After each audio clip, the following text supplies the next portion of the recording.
Hey, y'all. Okay. So this is what we have to do. I'm going to pin who I want you guys to follow because it's going to be an amazing day. And I want to make sure that everyone on the line and everybody on the live get the opportunity to follow up with whoever they want to see. So make sure you guys follow myself and follow all those are who's going to be on today. We have an amazing show. Today we have Pastor Myers and Tracy Myers from Life Changers here in Duluth, Georgia. It's my church that I attend here. And when I tell you they're going to come on and give us some good relationship advice about being married. And, just kind of discuss what they want to see me. Hey, sweet baby Keita. We're going to discuss what it is to really be married, a Christian, the struggles. What's up, Rip Michaels? Because let me explain something to you, honey. It's tough out here being married, and they've been together for 30 years. So we're going to make sure, if you guys have any questions, I want you guys to chime in. I want you guys to make sure what to do. I want you guys to make sure that you guys send me any questions and just put it here if you have any questions, because I really want to have the ability to talk to them directly, and I want you guys to not miss an opportunity to actually talk to them. And Pastor Tracy Myers, Senior Pastor Tracy Myers, she has a podcast, and I think this is also going to be a great time for you to actually get to know who she is and what she got going on. So let me get this situated. See, this is always the problem, trying to get situated and trying to touch. And hey, welcome to Live with Kiana Dancy, and this again is a show that we're going to be doing every day, Monday through Friday at 8 p.m. We've interviewed some amazing people thus far. We've interviewed David Banner, Delay. 30 years, honey, together. 30 years, yes. David Banner, Delay. We interviewed the Dr. Miami. Yes. We interviewed, who else did I have? Who else? Well, Lord, I don't know. I can't think right now, but a lot of people. Go back and check my receipts. Okay? All right, y'all. Welcome to the live. This is your girl, the Kiana Dancy. We're going to have us an amazing good time today. We have Pastor Myers and his beautiful First Lady, Tracy Myers, on the live today. We're going to talk about what it is to be married in this, type of environment, this world where everybody get bored. Everybody looking for something greener on the other side. And, under this quarantine, you realize you might not like your partner. Okay, let's talk about Kiko Sneeko real quick. Kiko Sneeko is with her grandma, her grandma, because Kiko likes to make an appearance. She likes to jump in. She likes to whine. She likes to cry. She likes to move the drapes behind me. So what I have done is I have taken her out of the room. Kiko will be spending the rest of the day with the rest of the evening with my mom, because I can't. First of all, let's be clear. Kiko is not my dog. She is my brother's dog. But I think she likes me a lot because I take care of her, honey. When you with me, you get snacks. Okay? So today is an amazing day. It's Monday. What you guys got going on, whatever you're doing or whoever you with, I want you guys to know that I'm grateful that you're here and you're hanging out with me. I'm waiting on Pastor Myers and Pastor Tracy to come on from Life Changers ATL. And honey, it's going to be good. Okay. But let me say this. Y'all, am I the only one? Listen, the people said, yes, the people said. The people said that the man in the White House was trying to fire Dr. Fauci. I hope y'all realize Dr. Fauci is the only one that knows what is going on and the only one we should trust. Okay? The only one. If he fired Dr. Fauci, I'm going to be down to the internet looking. I want to know, what's your Instagram? What's your email? What's your Facebook? Because what I'm not going to do is get caught out here in these streets and Dr. Fauci is not here to tell me what is going on. No. So what we're going to do is I want to make sure you guys know that we got to stay on top of this thing because it's getting nasty out here. It's getting real ugly, and I don't want to be caught off guard, nor do I want to be ignorant in that I don't know what's going on. So I want y'all to stay on top of it. Continue to stay safe and social distant because, honey, it looked like we might be in the house until they said May 1st. But y'all don't want to do right. May 1st. You don't want to do right. Let me see if I can get Miss. Okay, I see Pastor Tracy Myers on the line. So let me get her on the live right now. Pastor Myers, Senior Pastor Myers on yesterday for Celebration Sundays. And Celebration Sundays was, y'all got to get together. I need both y'all in the screen. Y'all are so funny to me. Listen, hi. Hello. How are you? I'm good. How are you? We are well. We're well. Awesome. Great. That is good to hear. Listen, I'm going to give you a proper introduction. I want everybody that is watching right now to put your hands together for my pastors, Pastor Tracy Myers, and also Dwayne Myers. Put your hands together. Let's go. And that is of Life Changers ATL, you guys. And I know you guys are very, very busy. I know that I say busy, but it's not like we're going anywhere. Right. But people got things to do at the house. I just realized I washed the drakes, I cleaned the floorboards, I walked Kiko. I had all. I was like, oh, I can do a lot of things at the house. But this is what I want to do. I want to jump right into it because you guys, first of all, when I read your bios, I'm very, very, very impressed with all that you guys have going on. First of all, the people didn't tell me that you was an accomplished musician, Pastor Myers. I know. You've been touring. Let me find out that you've been on the road so you know my struggle.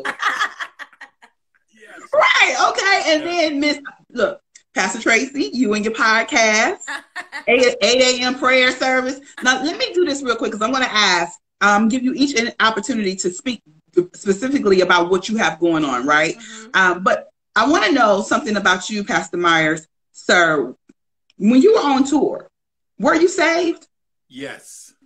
So you were already like saved and feeling it. Well, let's not go too far. This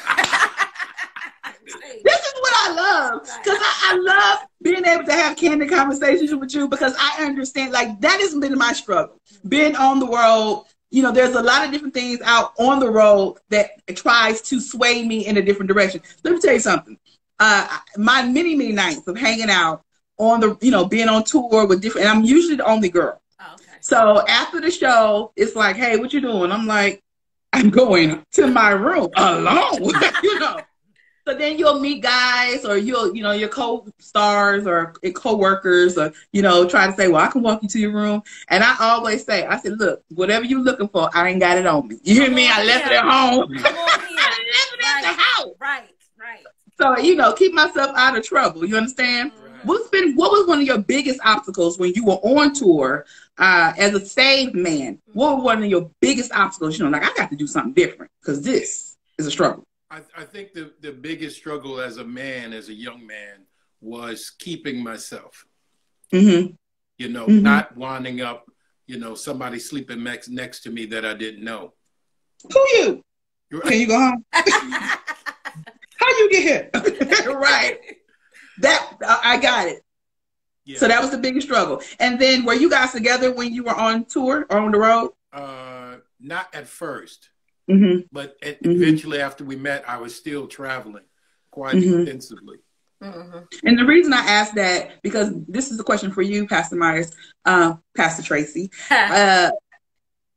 What was your biggest challenge having your man on the road? Because the reason I asked that is because when I was on the road, I was in a relationship too. Mm-hmm. And my ex was like, this ain't going to work. I'm like, you better make it work unless you're going to pay these bills. Right. So what was your biggest challenge with him being gone and on the road? I would say my biggest challenge was honestly just missing him. I trusted him. When we got together, I was newly saved. I was a new Christian, first of all. And, I believed everything. I just was like, I was never a jealous person or a person that had issues with trust. And so I trusted him completely. So that wasn't an issue. It just was the distance, trying to, the time change, speaking to each other. He's somewhere in Germany. He called me 3:00 in the morning, so just adjusting reference to the communication and connecting. Sure. That was a challenge for me at that time. But outside of that, I knew it was only for a couple of months at a time. So I was looking forward to that. And I stayed busy doing stuff that I did. But that was the biggest challenge, just trying to connect with the time change and making sure that, I was there when he was supposed to call and so on and so forth. But outside of that, it was pretty good. I was a good girlfriend. I trusted him and everything. Okay, and I can imagine that being a challenge simply because we didn't have Facebook. There wasn't, the communication methods that we have now. It's easier to be on tour. It's easier to have a long distance relationship because you literally can see your partner wherever he is. Exactly. So I mentioned earlier before you guys got on that you actually have been together for 30 years. Yes. 30 years. I'd say he took all my youth, okay? Baby, but you don't look like it. Okay, he might have took your youth, but not in your face. Oh, You look amazing. So what was that when you first met her? And you said, you know, when y'all were just dating, Pastor Myers, and you looked at her and you was like, okay, I'm going to, because this is what I'm always questioning. How does a man make a decision to make a girlfriend his wife? What is that? What happens in his head? Is it something that she do, or is it something I'm just tired of running? She the one I'm take up. Well, you know, I know I can't speak for every man. Sure. But my experience, I was actually, you know, doing you know, recordings and different things, going on tour. I went to a restaurant in New York called Junior's. You're probably familiar with that. Best cheesecake. Yes. And me and some of my boys, after a concert, I saw her at another table. She was actually friends with a well-known gospel artist, and he's the one that introduced her to church. I actually thought they were together. And when I saw her, God is my witness, the Lord said, that's going to be your wife. Now, I was wild then. I mean, I'm, you know, got girlfriends. I'm doing my thing. And for God, I knew it was God because I'm like, what do you mean, God? I don't even know her. And God told me, that's going to be your wife. So for me, just getting an opportunity to meet her because I knew what the Lord had already told me. And then did you have that same opinion about him when you started dating him? When you looked at him, you didn't say, that's my husband. No, ma'am. Or did you? No, ma'am. I don't know him. No. Why does cheesecake go? Honestly, I wasn't, you know, I wasn't really interested when we first met. And, you know, he asked, no, I wasn't interested. And it took a little while. It took a little while for me to come around. But again, I wasn't thinking marriage. But here's one significant thing that I did do. Prior to meeting him, I was in a really, really bad relationship. And I remember, you know how we get broke down after a relationship. We play all the sad heartbreak music and stuff like that. But I remember I told the Lord, I was like, you know what? I'm really through with all this boyfriend, girlfriend stuff. Like the next person I want to meet, let it be my husband. And God's honest truth, I left it alone. And I just, you know, I remember that was a prayer I prayed. And I went about my business and was fine, just living my life single, enjoying life. And so when he came along, I wasn't even thinking along the lines of marriage. I just was like, oh, okay, you know, what's up? We just kind of talked and stuff. But I wasn't really thinking marriage. And he never expressed that to me initially anyway. And then when he did start talking marriage, it kind of scared me. I'm like, you don't even know me, you know, like slow your roll a little bit. Right. But so you had a whole Sierra prayer before Sierra was born. Yeah, you did. You said, listen, God, this is what I need and this is what I want. Make your request made known. Okay. So I have a couple questions here I want to make sure that I address. Because I know you have been sent them from a biblical perspective. What are the key things people should look for in a partner? Because let me preface that with this. It's hard dating, period. And then when you start incorporating the Bible, people either they run or they stay. So then when you say, well, you know, we ain't gonna have no sex. Right. They really run Pastor Myers. It's like, well, what you mean? I'm like, I can show you a picture, man. I was born a girl, but you ain't gonna know nothing about it. Not yet. What do a woman do when she's trying to date from a biblical perspective? Like, talk to us about that, because a lot of ladies over here that would like to know. Well, you want me to start? I'm sorry. Like I said, I think initially one of the most important things to do as a woman when you are dating, or even before you dating, I think that we first need to be content with ourselves. Because a lot of times we're so bent on getting caught and finding that individual that we don't enjoy our singleness enough. You know, we don't enjoy our singleness enough. And I know I've been married 30 years, and you might say, well, you know, she could say that because she had a man for 30 years. But in all honesty, I really believe that him finding me was because I was content in my relationship with God and myself. I had already reconciled the fact that I'm good if he came or if he didn't come. I think that's the first thing. Secondly, I believe we need to have some standards. You know, the standards today have been so low, and the bar has been lowered so low to the point that it's almost any dog will do. And I think that we have to value who we are, the true queens and the beauties that we are, and set the standard, because if a real man wants you, he gonna come correct. Secondly, I believe the Bible talks about being wise versus foolish. And what wisdom versus folly is more not intellectualism, but more morally. And I think having that, looking for someone, or even entertaining the thought, if you're interested in someone and he expresses, likewise, to really figure out, is this man wise? Does he have any wisdom? Does he make good decisions? Is he just run by the seat of his pants? Is he led by his emotions? Does he have a balance in life? Can he think things through?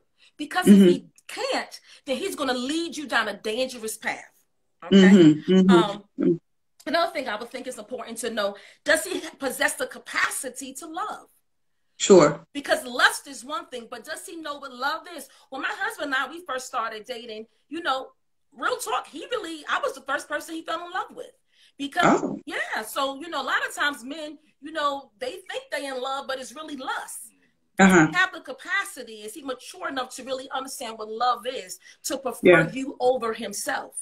Right. Right. I love that. I'll tell you, I was dating a guy, and I would always defer to him when we sat down to eat, to pray. And I'll just bow my head and wait. He know how to pray. I was like, what do you mean you don't know how to pray? No one has ever put him under the gun or the pressure to pray out loud. He was like, I've never had to do that. I was like, what do you mean? You don't have a relationship with God. You can't say, at least thank you for this food, And he just didn't. And I could not wrap my head around that. And I felt like, if you can't pray for our meal, you're not going to be able to pray for our troubles. Exactly. And then I should have started off with this one, being unequally yoked, obviously, right? Come on. I mean, how can you walk unless they agree?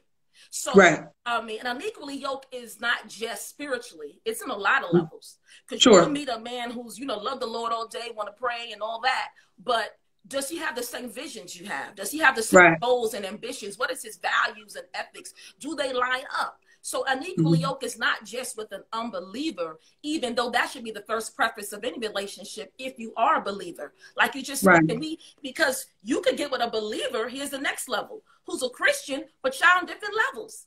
You still equally yoked. Because he could be a carnal Christian and want to have sex all day and you trying to live right. Come on, Carnal.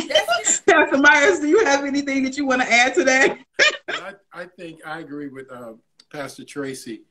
One of the major things is that a lot of young ladies, they find themselves broken and having the wrong standards to live by. And so because he's hot and he's sexy and now everything is tight, you can see everything he's working with. You're like, yeah, he's the guy. But after that experience, after you've given him something so precious, the worst thing is for a woman to find out she's giving you something so precious and you didn't value it. And when that happens, she's devastated, because men are physical. Women are more emotional. It's nothing for a man. I'll be honest with you. And I'm talking about me. I've been with a lot of women. I didn't know what being in love was. How I knew later on that I didn't know what it was is because when I experienced it, I didn't know how to handle it. Right. I didn't. You was outside behind the car with a bat acting crazy. Yeah. I didn't know what in love was, but I know it made me crazy. And other women, I could be like whatever, but this here, it just would. She say something negative, it'd tear my whole world up. So what is in your opinion, what is I'm gonna go here. The saints don't often talk about the importance of sex in a relationship. We kind of alluded to that. What advice do you give to the married couples, of course, to keep it hot and spicy? Now, this might be too much information for us to know about Pastor Myers and Pastor Tracy, but do the saints swing from the window and from the wall? What do y'all? Listen, that was not my question. That is Sister Nicole wrote that one. Okay, Nicole. Okay. Right. Who's your mama? Okay. So again, how do you keep it spicy? You're married. You're saved. Answer Nicole's question. Well, I mean, real talk. I mean, anybody that knows me knows I'm just transparent. I'm that dude. You know, I don't hide behind the title because I realize not only am I a pastor, I'm a saved Christian, but I'm a man. Right, right. I got a wife.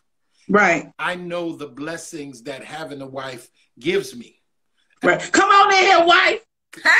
Hey, you know, at the end of the day, you know, I don't want her to not have some nice hair. You see this hair? I like that. Right. You know what I'm saying? You see this makeup? That's work. You done with this answer. You done now. Okay. What about sex? I'm like, what? I want to change the subject. Okay. You ready? You want me to? Can we move on? Yes. It's good. Look, I feel uncomfortable. Nicole, you in this question? Do it as much as you can. That's what we want to do. Yes. That was. I know your kids like, ugh, ma. Okay. The reality of a failed relationship can cause us to become hurt, heartbroken, and damaged. Most people don't heal before starting a new relationship. What is some advice you can give regarding hurt people hurting people? Because what I believe is people come into we're all broken to a certain capacity. You have to figure out how broken you're going to remain.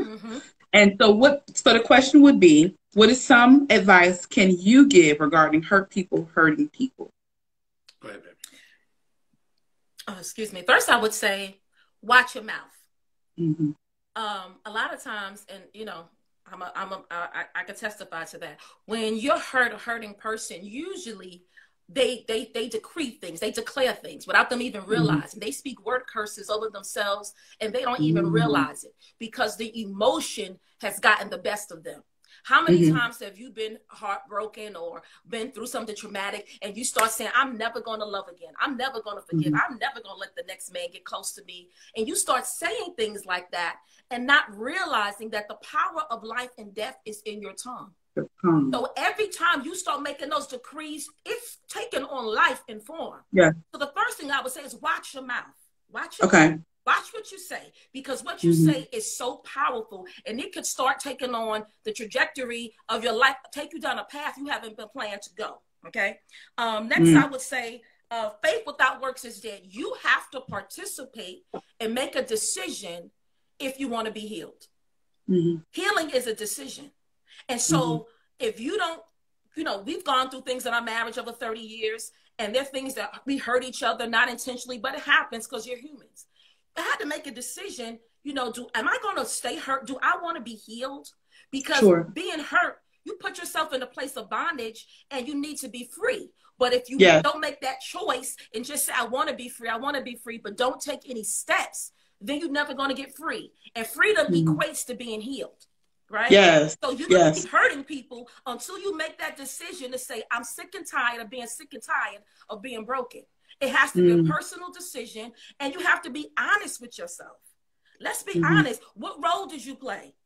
We all play a role in it at some point. What if that role was just saying, I choose to ignore what's going on? You played a role, right? Sure. So be honest about the role that you played in it, right? Okay, so watch your mouth, be honest about the role you played, and take time to heal.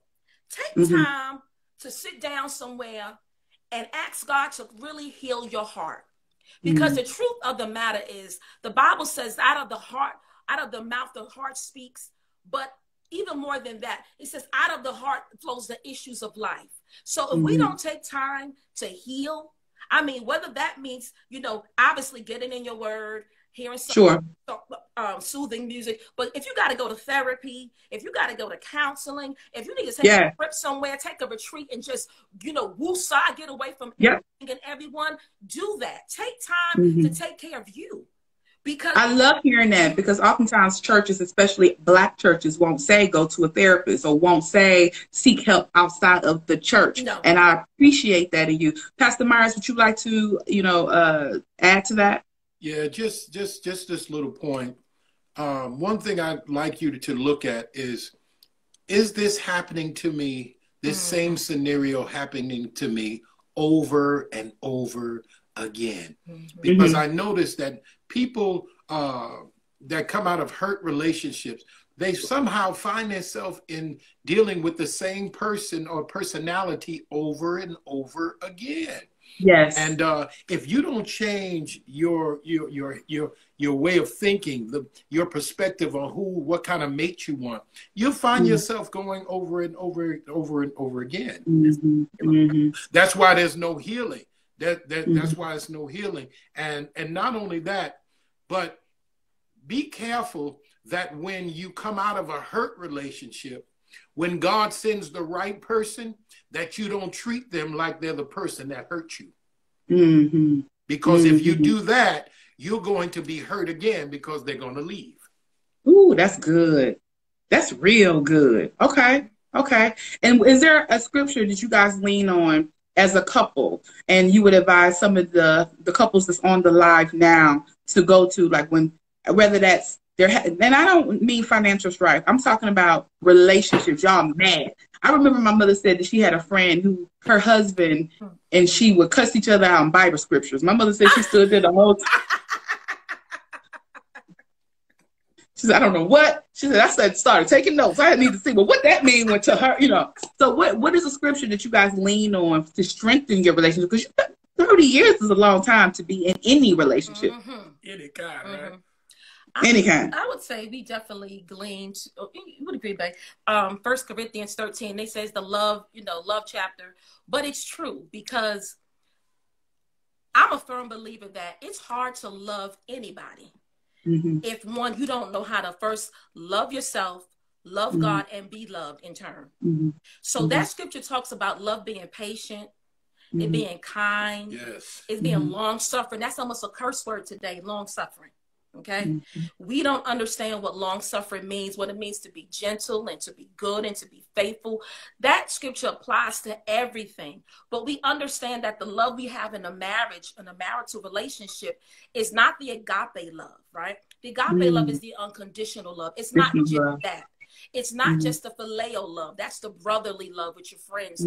But it also embodies the eros love. That's the erotic, sensual attraction. Thank you, Lord. And so it's God's desire that your marriage embodies the love. That's why, you know, that love scripture says love never fails. Prophecies to cease, tongues, you can talk in all the tongues you want to. If you don't have that love, you're a sounding brass and a tinkling cymbal. So to sum everything up, if we don't have love, when I'm upset with him, that's a good book. Yes. When I'm upset with him and I don't want to be bothered, guess what? That word convicts me. It beats me. When I just, you know, I just want to take a long walk somewhere and leave me all the way alone. That word convicts me. And that brings me back to my relationship, that it's not just with him, but it's also with God. And so because I love God and I love him, that always brings me back to a place where, you know, I understand it's bigger than us. It's bigger than them. Yes. I love that. And I appreciate that. Did you want to add to that, Pastor Myers? No, she put it in the best words possible. Okay. And I agree, but I was going to give you the opportunity to say something. What I will say, April is Couples Month. So we wanted to make sure that we brought you guys in to talk about what is it to be saved and be a minister and be of the church and of the cloth and all those things, but still be fun and keep it real. Exactly. So I really appreciate you coming onto the live to talk to the people on here, because you know, I tell people every day, I'm a Christian, but I'm struggling. You hear me? So I need some good guidance, and I appreciate you guys. And it's really good to be able to have a couple to not necessarily emulate, but actually look at and say, okay, here's an example of someone who's they met, they fell in love, they had some troubles, they got it together, they kept it together, and here they are. And, you know, so something to at least look at for, you know, as an example. So I appreciate you. Amen. God bless you. We're going to have you back on, Pastor Myers, the Myers. Thank you. Pastor Tracy and Pastor Myers, I appreciate you so much. Okay, so real quickly, I want you to tell people how to find you with your podcast. You know I was going to do that. You can find me on Spotify, Apple iTunes, Anchor.fm, and all of your podcast outlets. It's Honeychild. Podcast is titled Honeychild. So intimate conversations and thoughts about what it is to be a woman, what it is to live this life as a believer, and the challenges that we face, and just real simplistic, practical wisdom shared. Got it. And Pastor Myers, we know that you have a book We did not get into the book, but I would love to bring, because we're going to have an author's feature too. So what is the name of the book, and where is it, and where can they purchase it? It's called Encourage Yourself, and you can get it on Amazon. And you can just look it up, you know, Dwayne Myers, Encourage Yourself. Mm-hmm. And then right now, currently, we're not actually worshiping in a building because we're quarantined. Mm-hmm. Tell the people how to find our services online, Facebook. Well, you can go to Facebook. We'll be on Life Changes, ATL. You can go to Overseer Dwayne Myers, and you can go to Dwayne Myers. That's DWAYNE MEYERS. And Life Changes ATL.org. Perfect. Again, I appreciate you. It's Honey Child. I was just going to ask, how was it spelled? I will see you guys very well. I'm going to see y'all when outside open. I appreciate you, and I'll talk to you guys very, very soon, okay? All right. God bless. Thank you. Good night. God bless.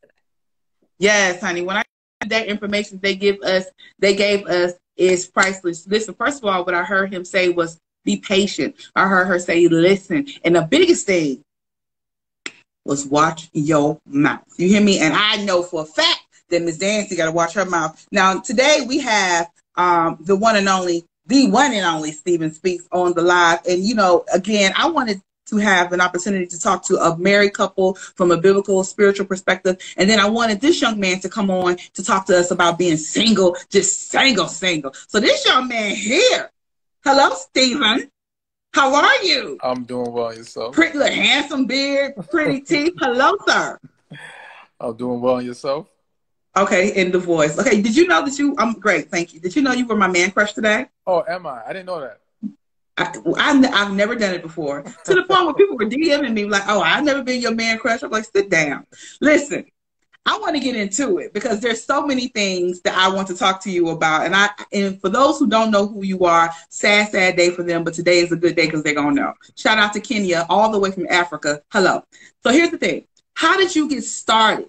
Like, when did you know that you had a voice to speak to not only women, but just people dating, period? When did you find that out?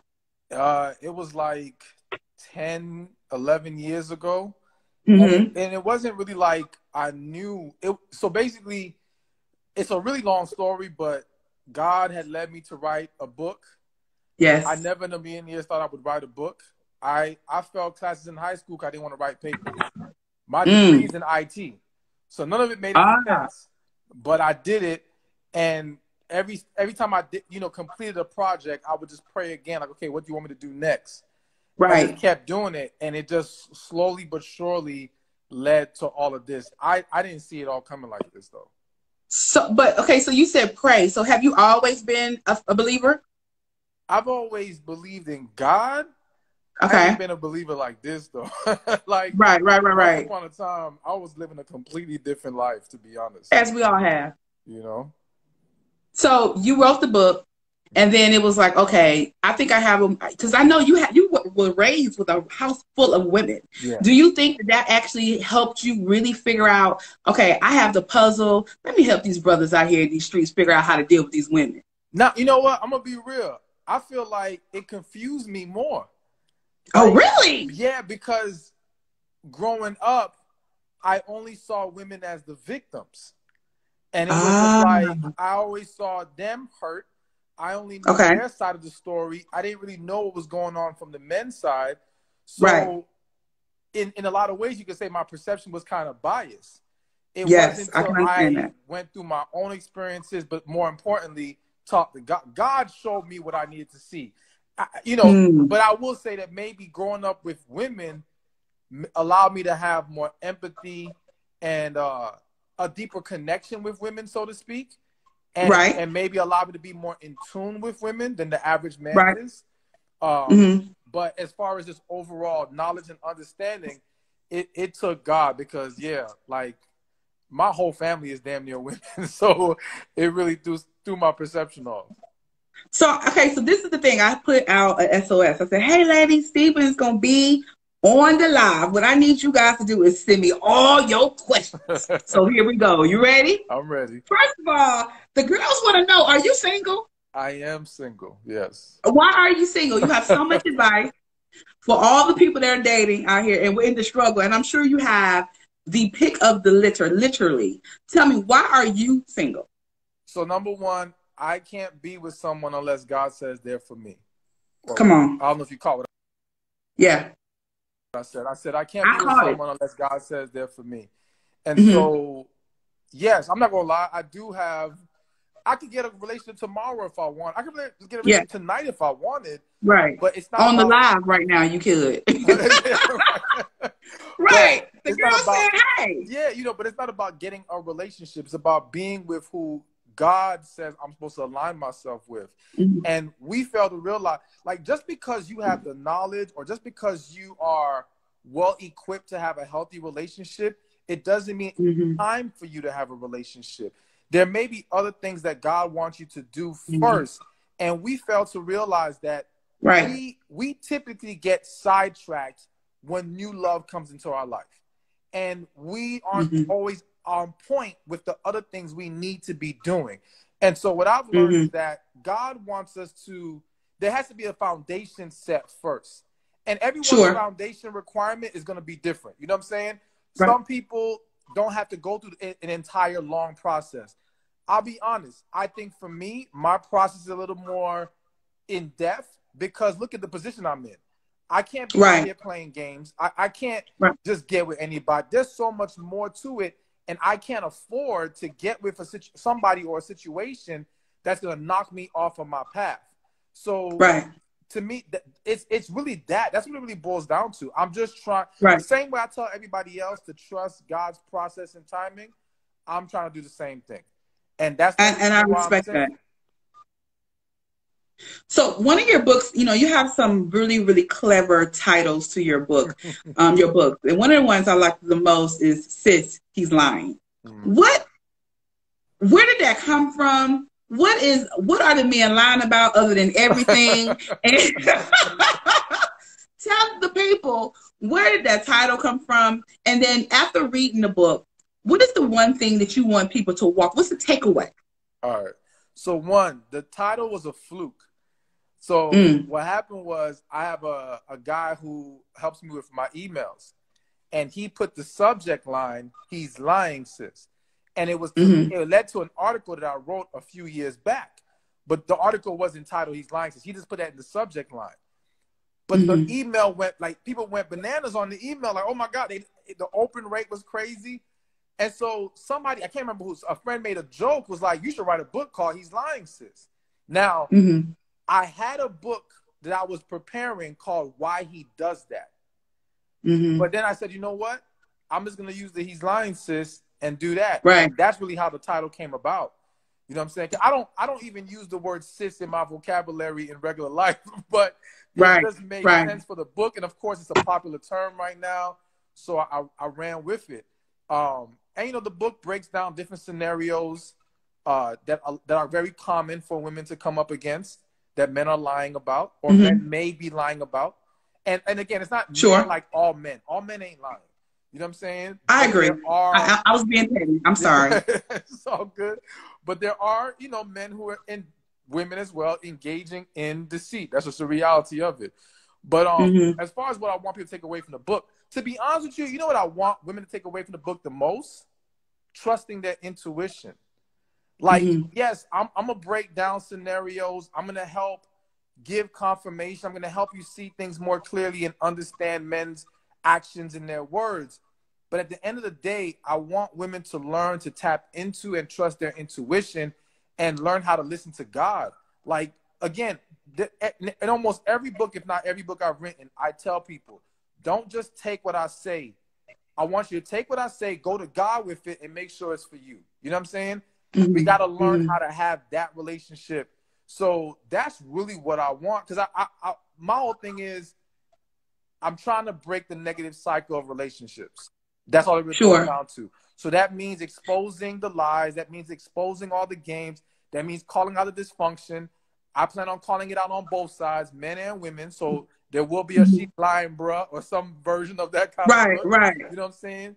But it all takes time. But yeah, at the end of the day, I'm just trying to help people avoid the damaging situations that continues that negative cycle. What's interesting about everything you're saying, every single question I've asked, it always go back to the same thing, to God. And I think people fail to realize that God is actually, well, for me, God is a deciding, he makes all my decisions, you know. So how do you talk to, because a lot of young people, millennials, you know, they're not leading their lives like that. So when you're having conversations with young women about dating and you start saying God, like, do you lose them sometime, or is it, or they hear you? Like, I'm just curious how receptive that is to the average person who's not a believer like you and I. No, I think a heavy believer. I would argue they're very receptive. The problem is when people get God thrown at them, it gets thrown at them in ways of judgment, looking down, sure, criticizing them, things of that nature. So they're not receptive.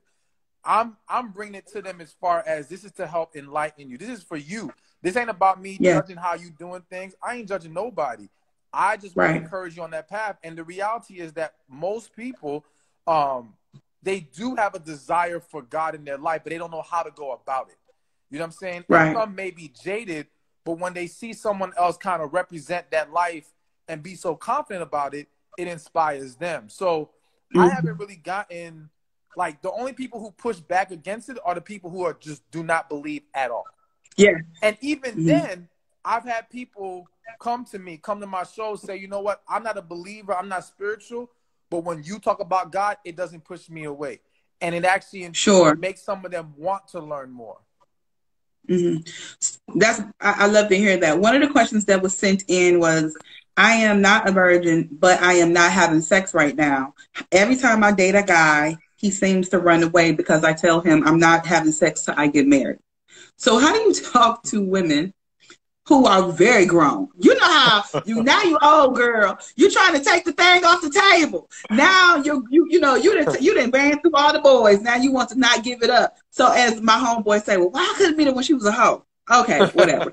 So what do you tell young ladies who are trying to turn a new leaf, change your life, get closer to God, have a better relationship, and approach a relationship without sex being on the table?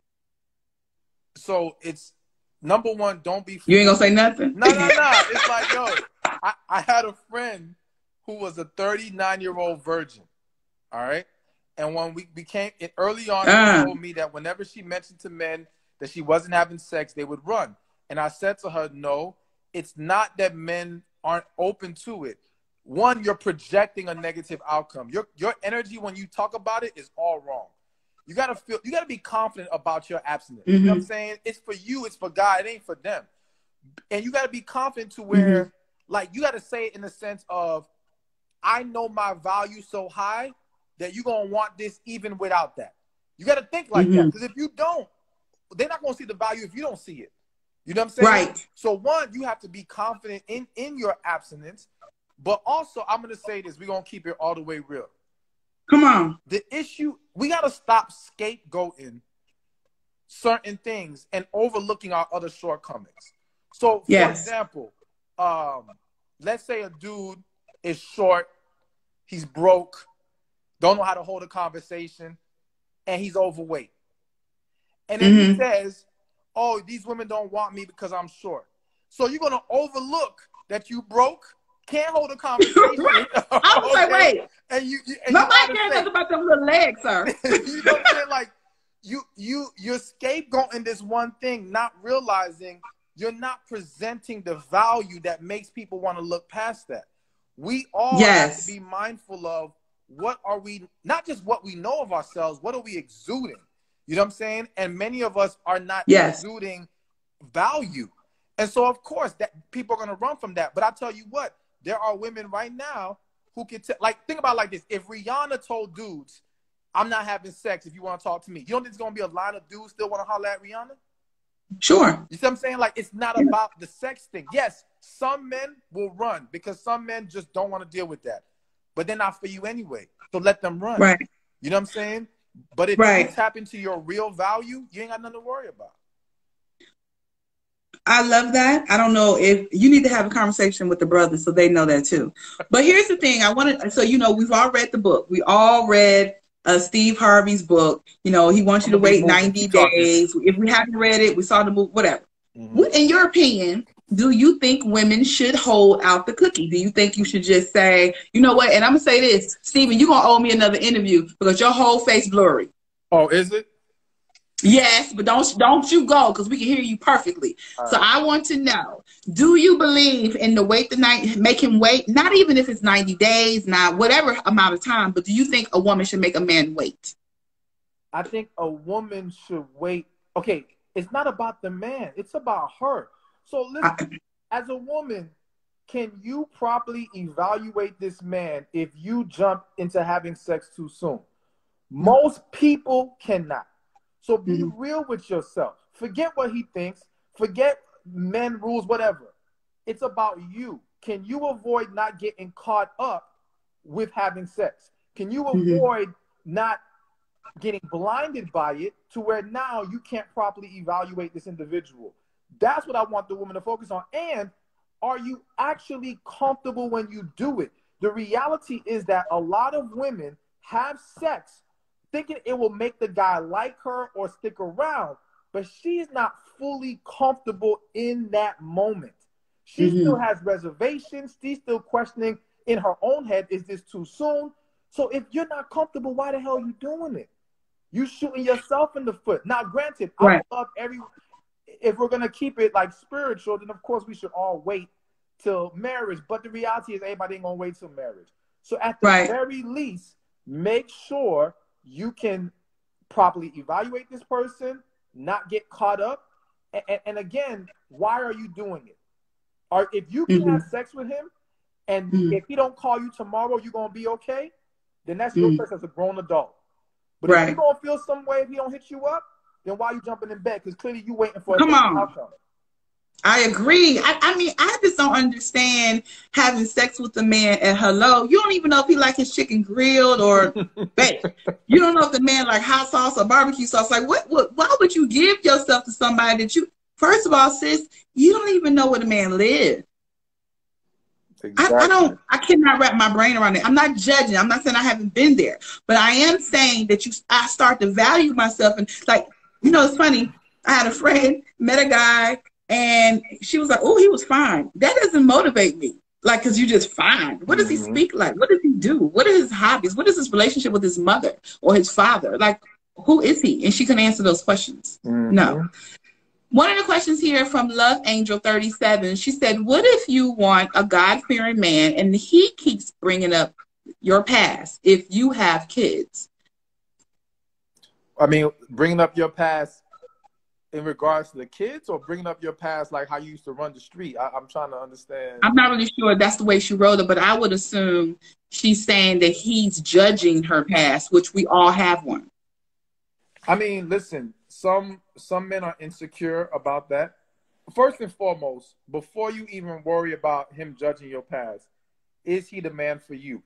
Again, we get too caught up in trying to analyze somebody when we haven't taken a step back to evaluate it. Are they even supposed to be in our lives? Come on. You know what I'm saying? So we waste all this energy trying to figure this out when they don't belong here. So figure that part out first. But let's just say he actually is supposed to be there, but he's having some issues right now, and he's judging the past. All you can do is lay it out there for him, and he has to make a choice. But it would be like, listen, if you can't drop this, like if I tell you everything and you're still gonna harp on this, then we can't do this no more. Why are we even trying? You know what I'm saying? But some people are just insecure like that. Speaking of insecurity, a young lady wrote in and said, I don't have a big butt, but I don't have a big butt and I'm very insecure about it. I wanted to get my butt done just for my own issues. My ex, I guess he's her ex now. My ex actually cheated on me with a girl who had a big butt, and said it wasn't about her butt. This is very elementary to me. But this is what I want to bring him back. Which should I take him back because he said he's sorry? This is what I wanted to ask you because, you know, I'm an advocate for loving yourself, loving your flaws, owning everything about you. If you don't like it, fix it. Don't fix anything that you don't like about yourself. Don't fix it because someone else doesn't like it. But I do believe that a man can, to a certain extent, magnify something that you feel insecure about. Now, do you go out and fix it because he don't like it? No. But so what is your opinion in reference to that? Because a lot of times, you know, we'll lie. Women will say, I ain't doing this for no man. Okay. Even if you do it for yourself. As a man, tell me, in your opinion, how do you feel about that? Do you feel like a man can magnify insecurity on a woman, and should she address it? I mean, I think whenever we like somebody, they have the power to magnify the insecurity within ourselves, men or women. But like you said, we shouldn't address it for that. He ain't your husband. You know what I'm saying? So you making drastic changes, I don't know. I can't agree with that. Now, if you have an issue with it yourself, then by all means, you know what I'm saying? Go ahead and do what you got to do. But if you're doing it for him, because now, okay, you change it for him, y'all eventually break up, and now the next dude you get with don't like big butts. And now you back to square one. What you gonna do? Remove the butt? I mean, like, this is too much trouble. Like, you can't move with the wind. You got to make up your mind. Do you want a big butt or not? You know what I'm saying? And do it based off of that. But you can't get caught up in every individual's preferences. You know what I'm saying? Right. But also, women have to understand, just because a man likes certain things, that doesn't mean he's holding it against you. Like, he could genuinely, like, a guy could be a breast guy, but he fell in love with you and you ain't got big breasts. But he's not sweating that. He's looking past that. Just because he finds them appealing doesn't mean you got to run out and go get them. You know what I'm saying? Right. So, you know, don't be confused about what a man might find attractive versus what he'll embrace as far as being in a serious relationship with. So earlier we had my pastor on from Life Changers, ATL, and I asked them what were qualities of a good man. What, in your opinion, is the qualities a woman should be looking for in her man? The qualities she should be looking for in her man. You know what? I'm reading off the live. Say what? I'm reading questions straight off the live. All right, so I'm gonna put this. Some people may not like this, but I'm just gonna say it and let them process it how they will. I am of the belief that the relationship can't work in the long run if a woman doesn't look up to the man. And what I mean by looking up to him is, like, a lot of women get with dudes, because of what women have been through, a lot of women get with dudes who are projects, build a man, who they view themselves as higher than the man, whether consciously or subconsciously. And that does not play out right. You have to view him in high regard. You have to have a high level of respect for him. If you don't, it's gonna fall apart. So I would say that the first quality is, do you respect and look up to him? Not as you're a child looking up to someone, not that you're beneath him, but you have to revere him in that way. You have to admire him in that way. Without that, I'm telling you, it's not going to work. Even if you are successful in building him up, and chances are that is very extremely rare, all right, if ever, it is still very likely that you're going to feel a void because you knew you had to put him on your back to get him there. And so there's still a lack of respect because you made him, so to speak. But it's different to find a man who set his own foundation and you enhanced it. See, enhancing a man you respect and admire is different than taking a man who is essentially below you and you're trying to level him up. And you done leveled him all the way up. Wow. So I love that answer. So we're going to move on real quick because, you know, this live will cut us off. We got a hot 6 minutes. I want to know what. So a lot of the single women are saying, you know, oftentimes you say, stop doing wifey things for your boyfriend. So how does he make a decision that you're the wife for him if you don't show him the wifey things that you can do? Okay, showing him and doing it for him are two different things. For example, I can see that you're capable of cooking. And let's say you give me one meal. All right, cool. But if you're constantly cooking for me and feeding me, why is that necessary? You know what I'm saying? It's even like when they say with sex, how some people say, oh, you got to test drive it before, you know, so you know what you're getting yourself into. Well, a test drive is one time. So anytime you have sex more than one time, you ain't test driving. You joyriding at that point. You right? So even if you want to argue that you have to show them what you got, why? If we're continuously doing it, now we're just playing ourselves. So my thing is this: you can exude the qualities of a wife or a husband. You can show that you have these gifts. To give the best analogy, think of it like this: when we go for a job that we want to get hired by, we don't go work for the job for 3 months and then get hired. They interview us. They talk to us. They examine our character. They look at our resume, and then they make a decision based off of references. Exactly. But to have to sit there and do the work for free, because that's what they're doing. That's what people are doing. This relationship stuff, you're doing the work for free. There ain't no full commitment there. So again, you are playing yourself. You are decentivizing him from actually trying to be with you in a serious relationship. Like, it just doesn't work. So to me, yes, show the qualities, but you ain't got to keep doing for that man like that. And if he's really into you as a person, he's not sweating that. Let's be real. We only, like, one time a woman said to me, oh, these men don't know how to take you on a nice date. He want to take me to some Chili's or it was like some cheap date or inexpensive date. And I said, listen, let's be real. If you really liked him, you wouldn't have cared that much. You only throwing that standard on him because you didn't even want to go on that date, but you gave it a chance. So you expect more from that dude. When we really like someone, we're more focused on the character, the connection, the chemistry, not, oh, they got to do X, Y, Z. You know what I'm saying? So to me, as a woman, if he's requiring all that, very good chance he's just trying to logically decide if he wants to pick you, but there's no real connection there. How long is too long to be with a boyfriend before you say you taking too long to propose? You see these questions rolling up. Listen, it's hard to give a specific time frame because time it's different for everybody. Like, we don't know each other for 3 months, and I can know you better than people who knew each other for 3 years, depending on how we spent that time. So rather than say a specific time, I'm going to say, once you can say you've shown who you are to this individual and you've reached a point where you know where you want to go, time's up. What the hell are we waiting for? So I damn sure don't think it needs to go past 2 years. All right. And even 2 years, I'm skeptical. I'm like, that's a bit much. Yeah. You know what I'm saying? Because again, what are we learning in year 2, 3, 4 that we ain't learning in year 1? It ain't nothing new. Let's be real. What most people are trying to do is they're trying to convince themselves to marry you, or they're trying to condition themselves to being with you. But if there's a real connection, man, y'all not going to be sitting around waiting all these years to be married. And then people end up settling, you know what I'm saying? And then we surprised that there's all these divorces and breakups because they weren't for each other to begin with.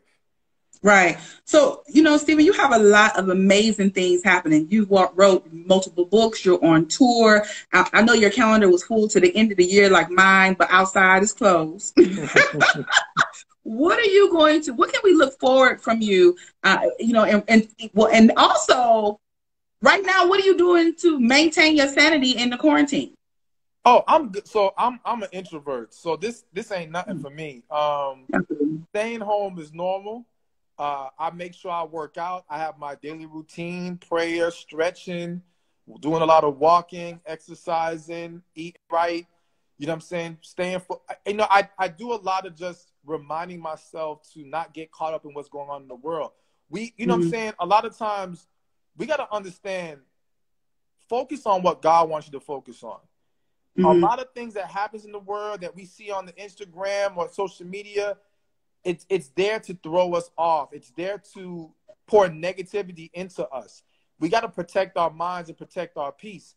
And so just simply shutting certain things off, really reminding yourself, listen, no matter what happens, you're going to be good. As long as you got God with you, you're going to be good.